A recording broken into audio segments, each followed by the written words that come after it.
Olá, nesta edição da TV Espaço Homem, a nossa entrevista é com o Dr. André Luiz Naves Silva Ferraz. Nós estamos aqui na Defensoria Pública da União, em São Paulo, sede nova, linda. Bom, o Dr. André Ferraz, ele é o chefe da Defensoria Pública da União de São Paulo, é o coordenador de Direitos Humanos do Instituto de Valorização de Ensino e Pesquisa do Estado de São Paulo e membro dos grupos de trabalho de segurança alimentar e também das pessoas com deficiência na Defensoria Pública da União de São Paulo também. Então, doutor André Ferraz, os seus cumprimentos aos nossos internautas. Muito boa tarde, olá a todos, a todas. É um prazer estar aqui para debater temas tão importantes dos nossos dias, como respeito ao aprofundamento dos direitos humanos.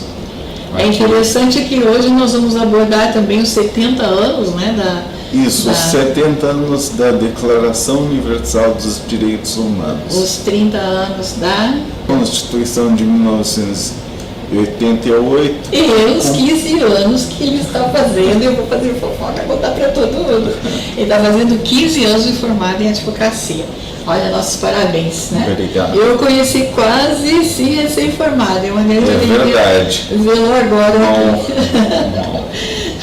Tinha que fazer esse comunicado também, então muito importante, né? Bom, então vamos lá. O que nós poderíamos entender um pouco do que está especificamente numa e noutra situação? E aí nós estamos pensando na questão da igualdade humana, né? E a dignidade e direitos. Nós vamos encontrar isso, então, na Declaração Universal de Direitos Humanos, né?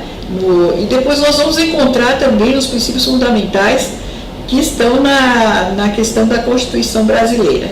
Eu vou depois colocar no final os artigos a que nos referimos, né? Mas eu gostaria muito assim que o senhor explicasse para nós, né? Porque tantas pessoas fazem discursos, enfim, mas no nosso entender, né? Nosso entender é que falta um aprofundamento de estatísticas, mais divulgação das pesquisas acadêmicas científicas, né? E até mesmo a gente vê que nos discursos, né, às vezes de parlamentares, de autoridades, não está sendo muito citado e nem respeitado, provavelmente, não sei, a questão da dignidade humana, né, como prioridade dessa Declaração de Direitos Humanos da ONU e da Constituição de 88.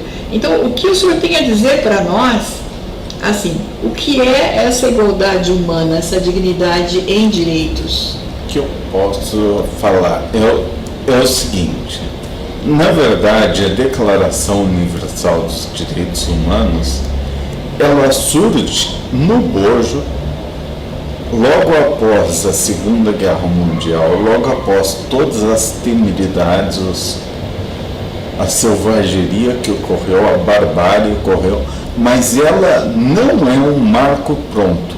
Ela já vinha sendo construída há muitos séculos atrás, com o advento do liberalismo, do racionalismo, do humanismo, etc. e tal, e ela continua sendo construída hoje em dia. Ela foi inicialmente feita calcada na liberdade, na justiça e na paz. Esses foram o tríplice aspecto principiológico dela. Mas, além disso, ela trouxe para nós esse conceito da dignidade. O que é dignidade, em poucas palavras? É o direito a ter direitos.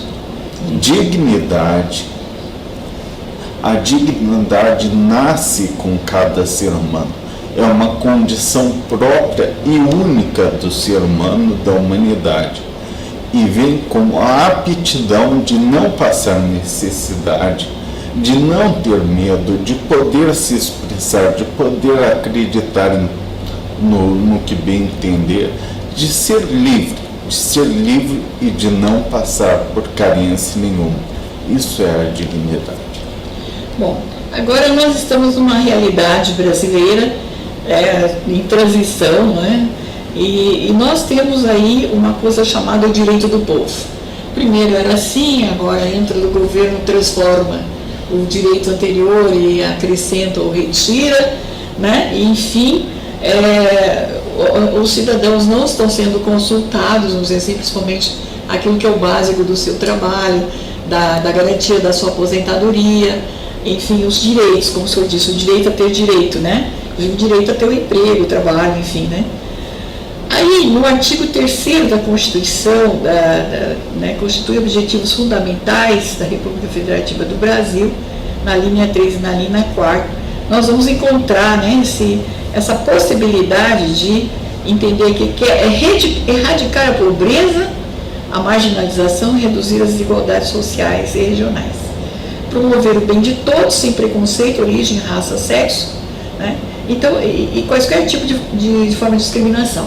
Me parece que está longe de que estejamos cumprindo isso, não sei como que eu vou formular a pergunta, mas o senhor é mais inteligente que eu aí, o conhecimento para interpretar o que eu estou tentando mostrar. É o seguinte, as suas colocações são perfeitas. Eu vou contar uma história que vai servir como metáfora para o que eu quero dizer.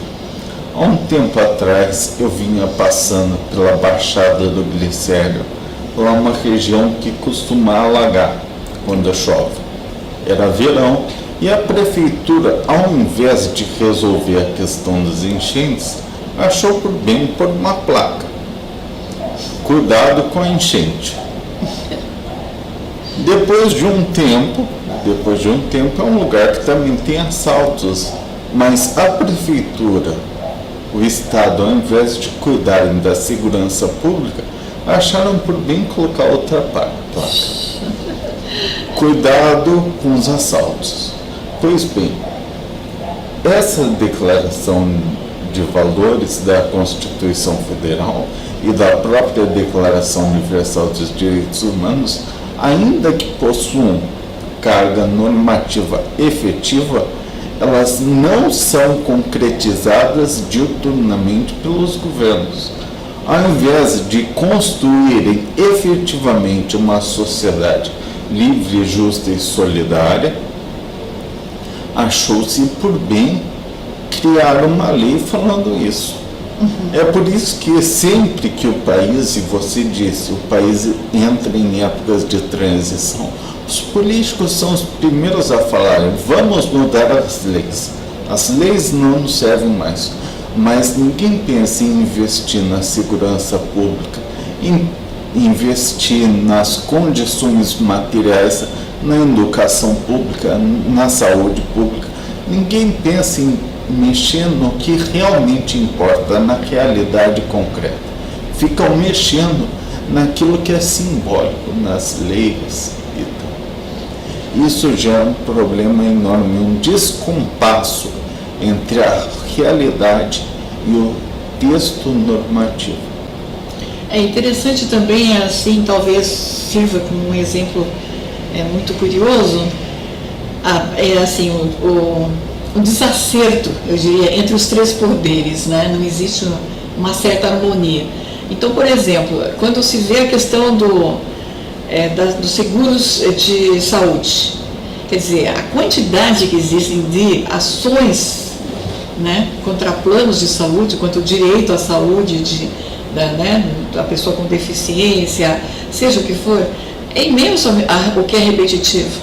Então, por que não há não sei se uma norma, talvez, que teria que ser criada, ou uma lei, em que passou um número X de situações idênticas, já se tem aquela condição, digamos, de julgamento, para não ter que, de novo, passar toda aquela população, isso não condiz com os direitos das pessoas, a igualdade das pessoas. Isso não condiz.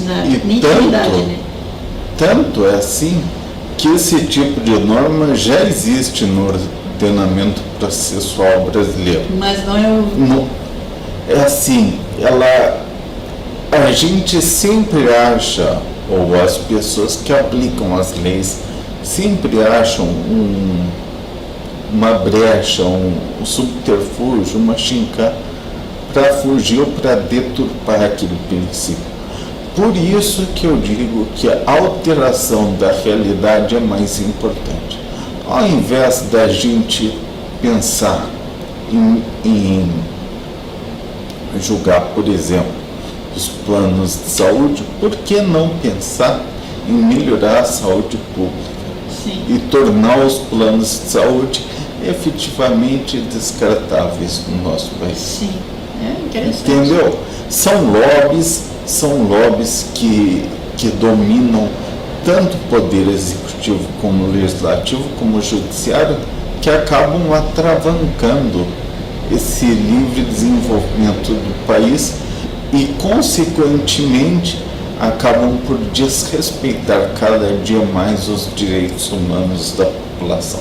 Quando o senhor fala também a questão da deficiência, como já lhe apresentamos aqui também, tem um caso que chocou muito, é que minha filha está falando, eu tenho um neto autista, inclusive, e então uma mãe tinha que estar sempre levando o filho na escola no colo, e já estava grandinho, e ela pleiteava isso, pleiteava aquilo, não conseguia nada. Aí um dia ela, não sei se depressiva, né, ela pegou e se matou, ela deixou uma carta dizendo assim, que ela não queria, ela não tinha mais condições de suportar tudo que ela estava vivendo, que ela tinha esgotado todas essas condições, que ela não ia mais conseguir terminar os estudos dele, trabalho, seja o que fosse, carregando ele daquele jeito, né? E que esse mundo ela não ia deixá-la, entende? Ela não queria mais viver, então ela se matou e matou o filho. Então a comunidade desse pessoal está chocada, né? Então é o tipo da coisa assim, quer dizer, se você para pensar tudo que o senhor está falando agora, se já tem a lei, se já tem a decisão, por que fazer uma pessoa passar toda aquela cruzada de novo, né? E aí não tem o dinheiro para pagar a advocacia, para pagar as taxas. Esse caso que você me falou é um caso emblemático e pode ser usado para ilustrar várias outras violações. Sim. As pessoas criam tantas burocracias, tantos entraves burocráticos para resolver esses problemas que geram violações múltiplas de direitos humanos que respeitam a própria dignidade, seja dessa mulher que não aguentava, não suportava perceber que o filho não teria condições de sobreviver a contento no mundo, seja do próprio filho que encontrou uma sociedade extremamente obstaculizada. Sim, violenta, né? É violência isso. É uma própria violência contra as pessoas com deficiência, esse tipo de desrespeito. E isso é um ato de desespero, é um grito de desespero, não só contra o governo, contra o Estado, contra os legisladores ou contra o judiciário. É contra todos. Contra as ONGs, né, que estão aí, também recebem dinheiro e não está vendo contra a própria sociedade. A sociedade também. Porque a sociedade precisa se organizar para fazer. Não nos cabe esperar tudo do Estado, dos governos. Precisamos realmente fazer por onde fazer acontecer, resolver os problemas. Então, no artigo 3º, né, que diz assim que constituem os objetivos fundamentais da República Federativa do Brasil, na linha 3ª e na linha 4ª, aí você vai encontrar lá, na 3ª, erradicar a pobreza, veja, e a marginalização e reduzir as desigualdades sociais e regionais. 4ª, promover o bem de todos sem preconceito de origem, raça, sexo, cor, idade, quaisquer outras formas de discriminação.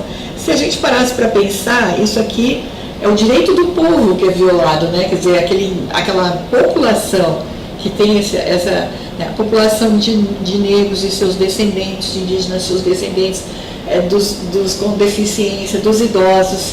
Quer dizer, quando você vai pegar, é povo, é gente, como o senhor disse, não tem acesso nem para ir trabalhar e voltar porque tem uma enchente no meio do caminho. Isso. Quer dizer, assim, são vários nichos que quando a gente vai pensar, há um conjunto de violações e o direito do povo ele não está sendo respeitado nem na Constituição, muito menos em relação à Declaração de Direitos Humanos. O que nós podemos concluir nessa ideia, assim, com a sua experiência? É bem claro que por exemplo, a desigualdade só tem aumentado, só tem crescido no Brasil. E a Constituição e a própria Declaração Universal dos Direitos Humanos, elas são palavras bonitas no papel, mas cabe a nós, pelo nosso direito de revolta, direito de construção, direito de protestar e direito de agir, construir um mundo ideal. Como? É através da organização social, do aprofundamento dos direitos, da cobrança, da fiscalização. Esse é um conceito de cidadania ativa que faz parte da dignidade e tem de ser levado em conta por cada homem, cada mulher, na hora de buscar seus direitos. Votou, fiscalize, participe, cobre. Democracia não acontece só na hora da eleição, acontece todos os dias, todos os momentos. E democracia não é só vontade da maioria, é a vontade da maioria desde que sejam respeitadas as vontades das minorias, com a finalidade de aprofundamento dos direitos humanos. Os direitos, tanto os da Declaração Universal dos Direitos Humanos, como os da Constituição Federal, só subsistem se forem constantemente tensionados, aprofundados, engrandecidos. E isso depende da luta popular todos os dias.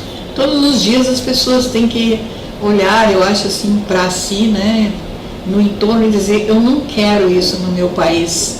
Eu não quero ver essas pessoas marginalizadas, eu não quero ver essas pessoas com fome, eu não quero ver essas pessoas doentes na minha região. O que eu tenho que fazer? Com quem vou me unir? Mais ou menos assim? É mais ou menos isso.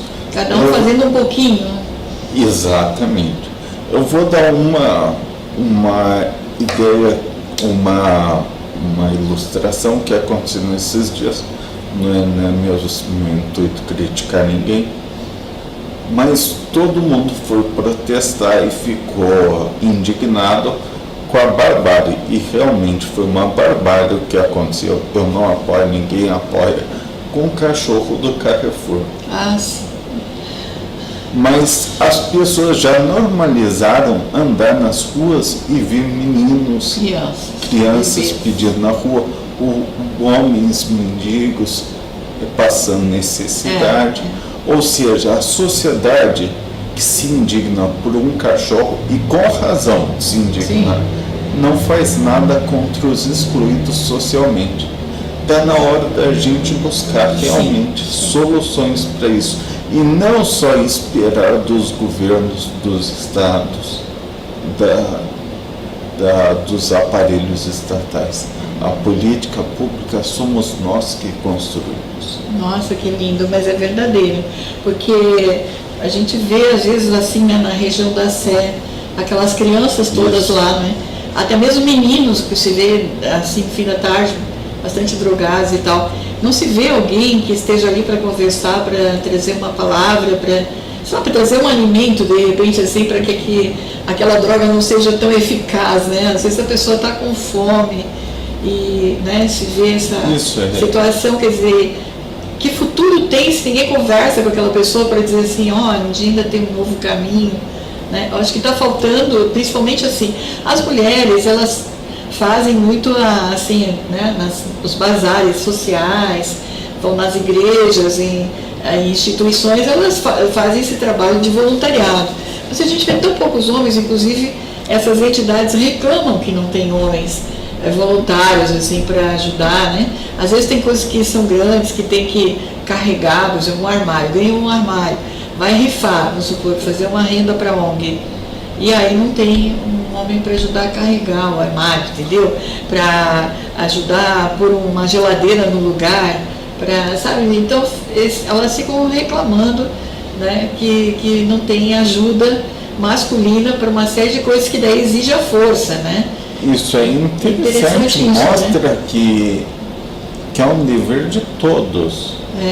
Não só conversar, como da educação, da instrução, quantos de nós, por exemplo, somos voluntários nos hospitais públicos, nas escolas públicas, cuidamos da nossa vizinhança. É preciso que a sociedade, que as vizinhanças comecem a se organizar para trazer para o mundo concreto, para o mundo real, o que já está perfeitamente estabelecido no papel. Não sei como está atual, mas eu recordo assim que em bairros de interior, quando mais jovem, né, inclusive meus filhos ainda que eu assisti, nas escolas públicas iam, por exemplo, bombeiros que ensinavam todas as questões de segurança e emergência, né? Assim, os policiais também, questão de trânsito, quer dizer, tudo era voluntário. Eu acho assim que é tão bonito quem tem uma profissão, uma área até mesmo pública, né, que vá de encontro às crianças e à juventude para esse tipo de orientação básica, porque eu acho que falta muito, né? E respeitar a autoridade é legal também, conviver com a autoridade, não é isso? Também faz parte, sem dúvida. De uma cidadania ativa, como isso, você está comentando. De uma cidadania ativa. A pessoa não pode ficar esperando o que será que a sociedade vai fazer por mim. Ela tem de ir para cima. O que eu posso fazer para melhorar a sociedade? No fim, ela vai melhorar a vida de todos, dela inclusive. A sociedade tem de perceber que a evolução só se dá na coletividade. Tem assim também médicos, dentistas que fazem palestra, né, nessas ONGs, nas escolas, para orientar também. É muito importante porque tanto desde crianças, adolescentes, estão tudo direto na internet, que às vezes estão num mundo que não é real praticamente, né?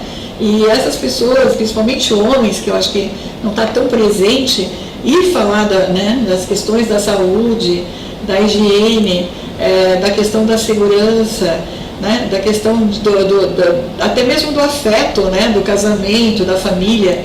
Aí não adianta assim criticarem, mas ninguém está indo lá falar sobre o que é uma família do ponto de vista masculino, de pai, né? Então eu acho que está faltando também um pouco de engajamento dos homens, não?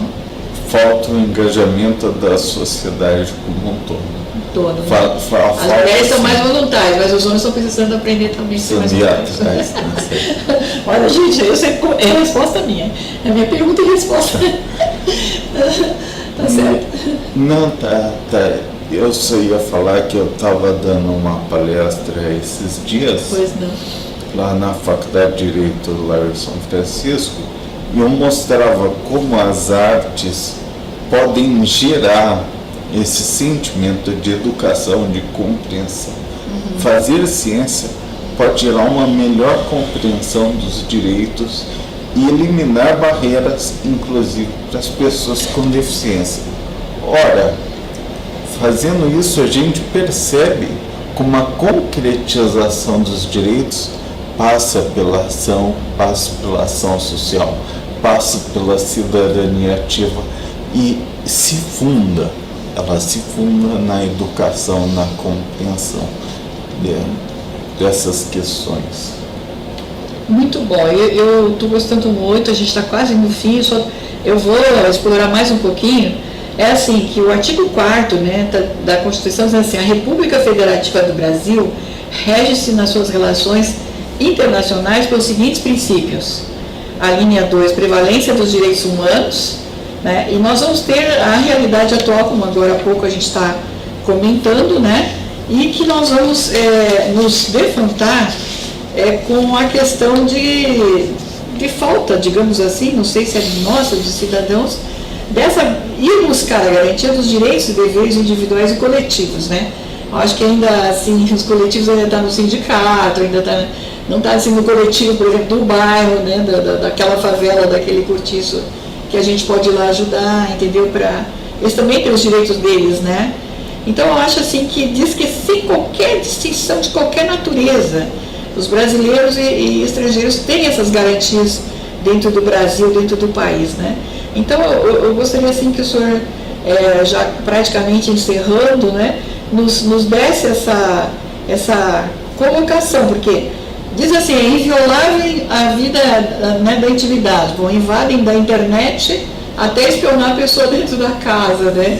é inviolável a questão da expressão intelectual. Bom, não dá para falar muitas coisas que vem um monte de pessoas censurando ultimamente, né? Quer dizer, as pessoas confundem uma atividade política com partidária, né? Confundem totalmente. Não tem uma coisa assim que está meio organizada ainda.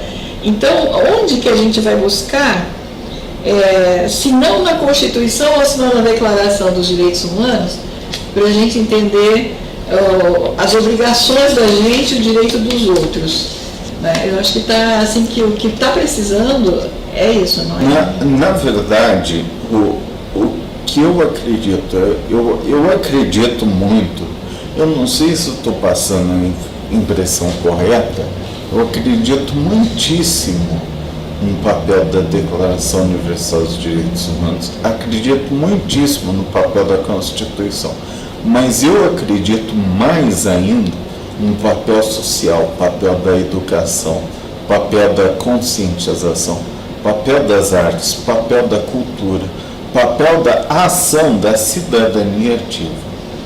Em última análise, são essas atitudes que vão concretizar aquilo que está escrito tanto na Declaração como na Constituição Federal.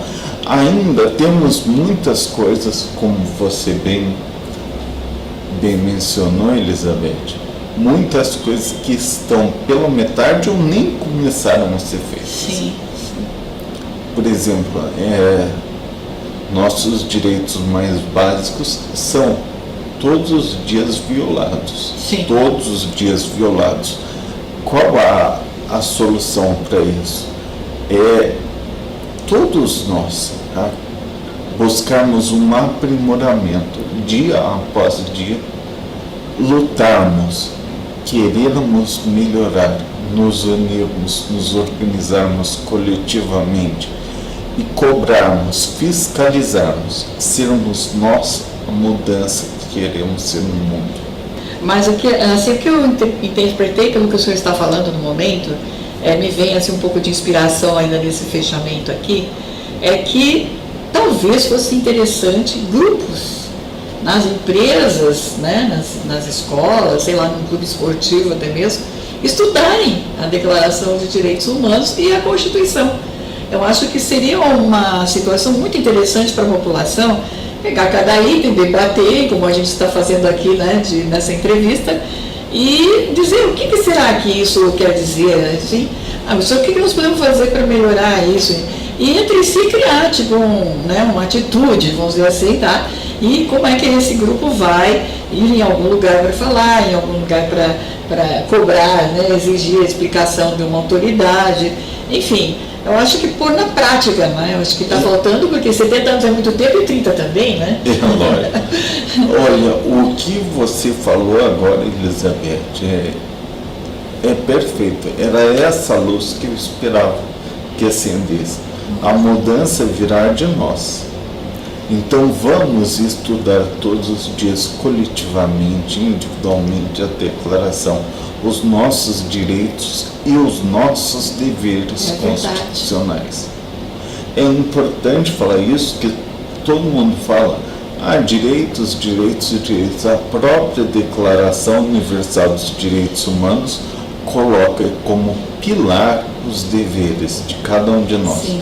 E nós temos um dever básico, de aumentar, de aprofundar os direitos humanos da sociedade. Então temos de nos organizar. Essa é criar redes de apoio e de ação. Grupos de estudo dali partindo. Exatamente. Isso atinge na minha empresa, isso atinge no meu sindicato, isso atinge quando vai o ônibus lotado, o trem, sei lá. Isso, atinge isso, são quer dizer, discutir, exato. Então eu achei muito legal. Por exemplo, o meu bairro está sem iluminação pública em tal lugar, isso gera um aumento de violência, de insegurança. Então vamos trabalhar, vamos cobrar que aquela luz seja reposta. Tem um semáforo que está quebrado. Isso é violação de direitos humanos. Sim. Agora, quando está um grupo de pessoas que são drogaditas, por exemplo, numa praça, e as pessoas morrem de medo deles, né? E aí, qual que é o procedimento em nome dos direitos humanos, em nome da Constituição? A gente tem que cuidar deles e, ao mesmo tempo, tem que cuidar da segurança da família. Daí, nesse caso, em alguns casos, é melhor entrar em contato com a prefeitura. A prefeitura, né? Pode cobrar mesmo, é para cobrar, é para ligar para o vereador, para ligar para o prefeito, para ligar para quem cuida disso. Normalmente tem os centros de referência, né? Isso, entrar os CRAS, CONSERVs, entrar em contato, mobilização pessoal e pedir para que aquela questão seja solucionada. Eles têm que ser atendidos, porque a gente não é especialista, né? Normalmente as pessoas, por exemplo, as pessoas da Cracolândia, elas não estão lá porque querem. E normalmente a grande maioria delas, eu tenho a oportunidade de conviver por causa da minha questão profissional, nem representam perigo, mas é melhor que elas recebam tratamento porque são vítimas de toda uma estrutura social que leva aqui. E não é só levar para lá, é fiscalizar, estão cuidando bem deles. Isso, exatamente. Tem de acompanhar para poder resolver o problema. Senão, eles tiram daqui a 2 semanas e eles estão lá de volta. Tadinhos, Eu sei que é complicado, mas talvez assim, pelo menos estou muito feliz, né? Porque eu estou aprendendo com o senhor, inclusive essa dica aqui eu não conhecia, né? Então, que tem que chamar a prefeitura e etc. Mas são fatos importantes desse diálogo que nos enriquecem muito, né, também, de trazer essas informações através do nosso modesto trabalho aqui, né? Mas o senhor está de parabéns. Eu diria um trabalho fundamental, importantíssimo. Obrigada. Nesse sentido que nós estamos debatendo aqui, concretização dos direitos humanos. É isso mesmo, educação, informação, conhecimento. É assim que a sociedade pode e vai mudar. Muito obrigada, então. Eu estou muito feliz, sem dúvida, porque eu conheci recém-formada e agora estou aqui comemorando o seu 15º aniversário de advocacia. Obrigado, eu estou muito feliz, muito orgulhoso. Muito contente. É uma carreira, né, assim, muito boa também no campo dos direitos humanos. Tem livros, né, de autor, de capítulos, né? Isso, eu sou autor, sou palestrante. Palestrante também. As pessoas que queiram, né, saber mais, de repente, né, numa empresa, fazer uma palestra, né? É só me procurar, tem meu nome. Isso, eu estou muito, muito honrada, muito feliz, porque eu acho que os homens têm que dinamizar um pouco mais. As mulheres, elas estão indo, né? Mas assim, devagar, mas está indo, né? Mas eu acho que está faltando também, assim, estimularmos esse movimento também. Na verdade, nós precisamos equalizar a sociedade, não na forma de trazer todos para o mesmo patamar, mas tentar equalizar a nossa representatividade. Porque a evolução, ela se fundamenta na diversidade. Quando a gente vê opiniões diversas, surgem novas ideias. Sim, e complementa, né? Isso complementa. Bom, eu estou muito grata mais uma vez, eu vou deixar para suas despedidas, então, aqui aos nossos internautas da TV Espaço Homem, mas saiba que as mulheres sempre olham. E quando a TV Espaço Mulher, a gente sabe que os homens olham tudo também, ficam comentando, viu? Que bom. É muito bom, isso é muito importante. Agora a TV Espaço Homem está para o senhor fazer sua despedida. Meus amigos, muito obrigado por ter estado aqui, Elizabeth. Agradeço demais essa oportunidade, é uma honra. Elizabeth, que já me acompanha há um bom tempo. E principalmente por falar disso, de um tema fundamental para todos nós, porque os direitos humanos são aqueles que estão dentro, que nascem com o ser humano. Direito à vida, à segurança, à saúde, a propriedade e, muito importante, a liberdade.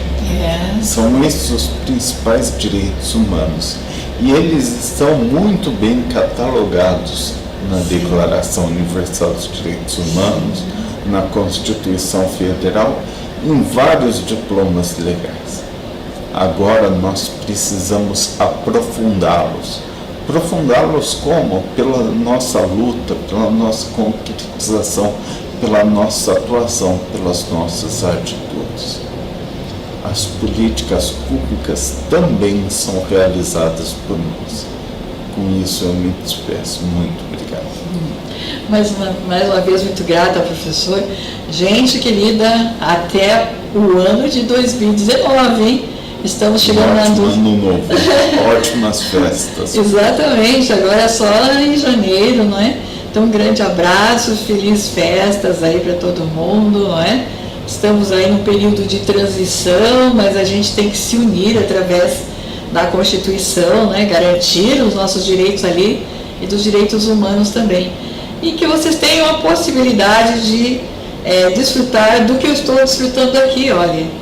Ver um jovem recém-formado e agora, 15 anos depois, não é?